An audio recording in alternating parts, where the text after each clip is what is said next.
Thank you, Mr. Chairman.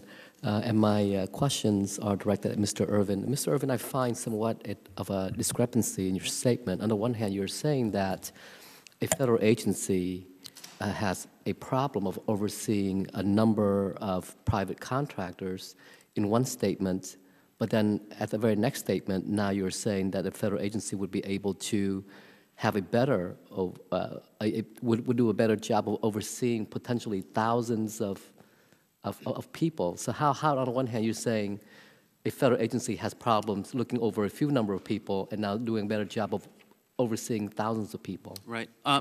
Mr. Gowa, actually there's no discrepancy. What I'm saying is a number of things. First of all, I've made it clear that federalization in and of itself is not a panacea. Implicit in my recommendation that there be federalization is the notion that there be adequate supervision at the federal level. We don't have that now in the private context. We would need to have that in the federal context for federalization to work. But the point is that we're not talking about a significantly larger number of people. In theory, the very same number of private guards that we have now, 15,000, could be federalized. Let's assume that if we were to implement what you just say to oversee, you're saying that right now the federal agency does not have the system of oversight as you just mentioned. If we were to implement the system of oversight that you propose over the private contractors, would the same result, would we get the same result? We could get the same result if we don't do it properly, and that's why I stress that the TSA experience... But if we were to do it properly, then we would get good results. We would likely, yes, because at the end of the day, it seems to me what matters a lot, and perhaps matters So most. it seems to me that the problem is not in the private contract, or at least the private contractors are not doing this job. The problem seems to me that we lack at the federal level of a system of overseeing these people, as we will lack a system of overseeing the federalized employees. With respect, sir, I don't think it's a question of a system of oversight. The issue here isn't a system. It's a question of what is the primary motivator of the entity that is employing the guard force. If it's a private contractor, that primary motivator is profit. And therefore, there is an incentive built in to cut corners, not to pay people well, not to train them properly. Conversely, if the primary motivator is security, which presumably would be the primary motivator of the federal government, then we would likely get the kind of performance. Now, you seem to be praising the TSA in your speeches and in your examples. I happen to have a lot of experience with the TSA. I fly in and out of D.C. every week, and I fly all over the country all year round, and I have extensive experience with the TSA. And my experience with the TSA has not been positive. I find the employees to be rude. I find the employees to be inefficient.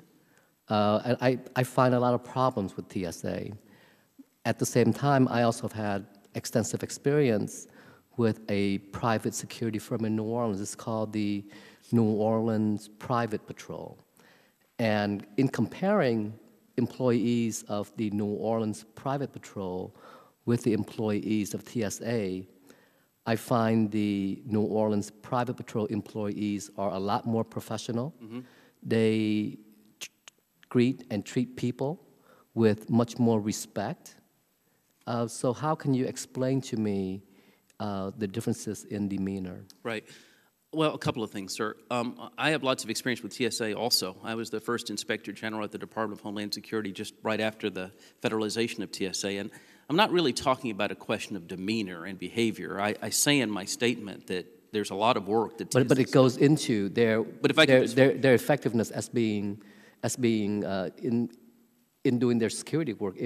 I think the main point, sir, that I would stress to you is that we saw what the performance was when there was a privatized airport screener workforce on 9/11. The reason we have TSA today is because of the recognition on the part of the federal government, of which the Congress was a part, obviously, that left to their own devices, contractors will cut corner. That's why we have federal... Can I ask you a very quick question? Do you have the number of federal dollars that goes into the TSA now versus the number of federal dollars that went into employing the federal firms to provide security for the airports? I don't have the exact figures. I could certainly find them. If the point that you're making is that federalization can be more costly than a private system, I would concede that. I say at the conclusion of my statement that federalizing security would not be quick, it would not be easy, and would not be cheap. But security is not the kind of thing that should be done on the cheap. And I think we saw the effects of cheap security before 9/11, and as I say, that's why we have TSA. Final point I'd make is, and there's been no response to my repeatedly saying, there is presumably a reason why we have a federal guard force for the White House, for DOD, for the Central Intelligence Agency, and for you and your colleagues here in the Capitol.